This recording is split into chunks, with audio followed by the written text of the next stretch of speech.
Today I am in Grosvenor Square in the heart of Mayfair, one of London's most premier and upscale neighborhoods. Make sure to check out this video because we're going to show you what life is like living in Mayfair.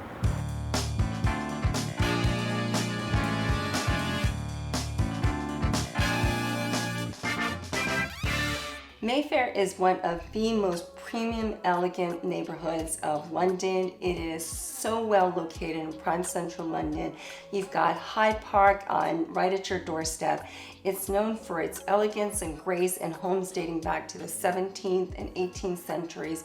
Fabulous restaurants, shops. It really has everything, if you can afford it.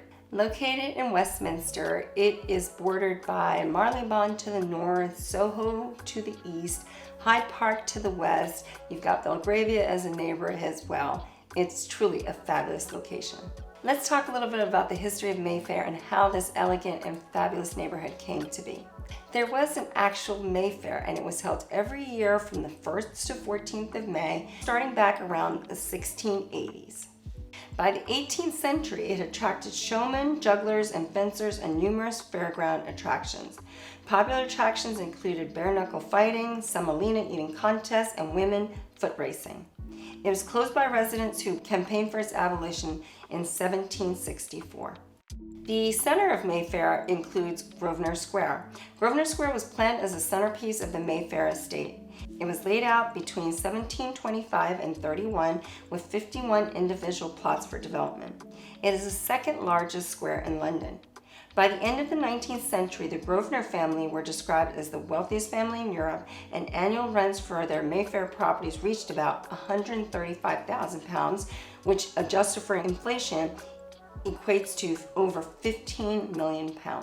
Only two original houses have survived. Number 9, once the home of John Adams, and number 38, which is now the Indonesian embassy. Mayfair actually has many connections to the US, including Pocahontas was believed to have visited there in the 17th century. In 1786, John Adams established a US embassy on Grosvenor Square. Theodore Roosevelt was married at Hanover Square, and Franklin D. Roosevelt honeymooned in Berkeley Square. In recent history, World War I meant a decline in upper classes and they left the area. The grandest houses in Mayfair became more expensive to service. Consequently, many were converted into foreign embassies and split into flats.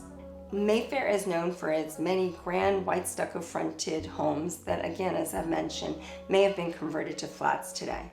You've also got Georgian townhouses and muse properties as options. Properties in Mayfair had an average overall price of $4.5 million over the last year. Flats sold for an average price of $4.37, and terraced houses' average price sold was £7 million. Sold prices in Mayfair in 2022 versus the previous year were actually down by 22%. Average property prices in 2022 were 40% down compared to the decline of the 2019 peak of £7.5 million. Mayfair is well connected, located in Zone 1, and you've got multiple tube stations that support it, whether that's Green Park, which offers you the Jubilee, Piccadilly, and Victoria line, or you've got Marble Arch at the top end with the Central line, and Bond Street offers you the Central line, Jubilee line, and now the new Elizabeth line connection as well. For Monopoly fans, you'll definitely recognize the Mayfair name. It is actually the most expensive property on the board. It's followed by the second most expensive property on the board, which is Park Lane, which is one of Mayfair's most popular roads and is on the border of Hyde Park. For things to do, Mayfair offers a large collection of galleries and events and exhibitions. For galleries, there's no more premium than the Royal Academy of Arts, based in Burlington House. It was founded back in 1768 by George III and is the oldest fine arts society in the world. It hosts an annual summer exhibition showcasing over 1,000 contemporary works of art that can be submitted by actually anyone. Maddox Gallery has its flagship contemporary location located in a converted Victorian townhouse. It exhibits cutting-edge artwork and provides exclusive opportunities to invest in pieces by world-renowned artists including Banksy and Andy Warhol. You've also got the Gagosian Gallery, Hultman Fine Art Gallery, and the Mayer Art Gallery. For retail therapy, you will be spoiled for choice in Mayfair. Let's start off with the Royal Arcade. It was opened back in 1889 and designed by architects Thomas Archer and Arthur Green. located on the site of a former Clarendon Hotel, which was demolished in 1870. Charbonneau et Walker at shops number 1 and 2 hold a world warrant selling high-end luxury chocolates. Other luxury stores include antiques dealer Simon Griffin Silver, George Cleverly Bespoke and Ready-to-Wear Shoes, and Beers, one of the oldest jewelry shops in England. You couldn't talk about Mayfair and not mention Oxford Street, which is actually at the northern border end. Oxford Street is probably the most world-renowned shopping streets in all the world. It hosts over 100 million visitors per year and generates over 10 billion pounds of retail sales. You've got big heavyweight department stores such as Selfridges and John Lewis, or you've got more international chains, whether it's Superdry, Massimo Dutti, Nike, and so many more to mention. Oxford Street has a deep history. It is definitely still evolving. You have some department stores such as House of Fraser and Debenhams going out of business and losing their locations on Oxford Street, those locations are actually being transformed into luxury high-end residential. So it will be interesting to see how that evolves over the next few years. There's also a lot of talk about replanning how that street functions over the next few years as well. If you want to talk more about retail, where you've got Oxford Street, which is definitely more mid-priced retail, you've also got Savile Row, which is the home of bespoke tailoring for men.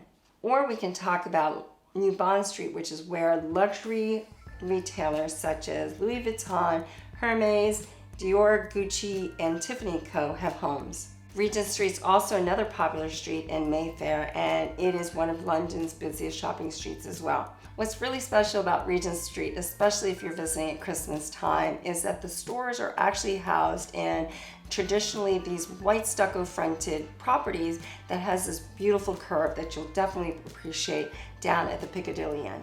Also worth mentioning in Mayfair for shopping is Shepherd's Market, which is a quaint little enclave not far from Green Park. It's got some wonderful little shops and lots of great eateries to check out. For green space, I've already mentioned how Mayfair's got Hyde Park at its doorstep. This is the largest of all the Royal Parks and really doesn't get more classic and upscale than Hyde Park. But you've also got Green Park, which is a lovely park that sits right on the edge of Buckingham Palace and is a fantastic green space as well. Or you might want to check out Grosvenor Square, which is a 200-year-old London plain of trees, or Brownhart Gardens, which was in 2013 renovated. It's got a 50-seater cafe, water feature, and more than 60 unique seating and planting areas. It's open daily from 8 a.m. to 8 p.m. If I haven't talked enough about why Mayfair is so incredible, then we definitely need to mention the restaurants. You've probably got more Michelin-starred restaurants in Mayfair than any other part of London. Whether it's Les Gavioches, located on Upper Brook Street, it was opened back in 1967 and opened by the Roux brothers, now run by Michael Roux Jr. It offers classic French cuisine and has 2 Michelin stars. Or there's Bibi on North Audley Street. It actually means Lady of the House in Urdu. The food is influenced by chef Chet Sharma's travels around India and features traditional fine dining Indian cooking. Or you can check out the Colony Grill Room. It's located at the Beaumont Hotel and features London gastronomy meets modern New York. For a Chinese option, you've got Kai on South Audley Street. It was opened back in 1993. It's a Michelin-starred Chinese restaurant that focuses in the Nanyang region. For a unique experience, try their Chinese Whispers afternoon tea. Speaking of Chinese, I don't think I've had a better meal personally than at Park Chinois. Think Oriental Express with beautiful red velvet interiors, but what's really magical is not just that the food is exceptional, but it offers a cabaret option or jazz option that's worth definitely making a special evening of. And finally, maybe if you just want to check out for drinks, you can check out the bar at the Athenaeum on Piccadilly. You've got over 100 whiskey varieties to choose from with deep dark interiors and unique and classic cocktails to enjoy. If you actually want to be in the market for properties in Mayfair, let's highlight a few that could be a good fit. We've got this 3-bedroom, 3-bath leasehold flat on Upper Grosvenor Street with an asking price of £6.35 million. It has a lift concierge, it's located on the first floor, and has communal gardens. At 1,800 square feet, it equates to 3,527 pounds per square foot. If your budget's slightly less, maybe you might want to look at this 1-bedroom, 1-bath leasehold property on South Audley Street. It has period features throughout, double height ceilings, and is located on the second floor in a red brick Victorian building. At 711 square feet, this equates to 2,566 pounds per square foot. If you're looking for a refurb project, maybe this 2-bedroom, 3-bath option at 47 Grosvenor Square might be worth considering. Asking price is $7.95 million, but you definitely need to leave rooms for your upgrades.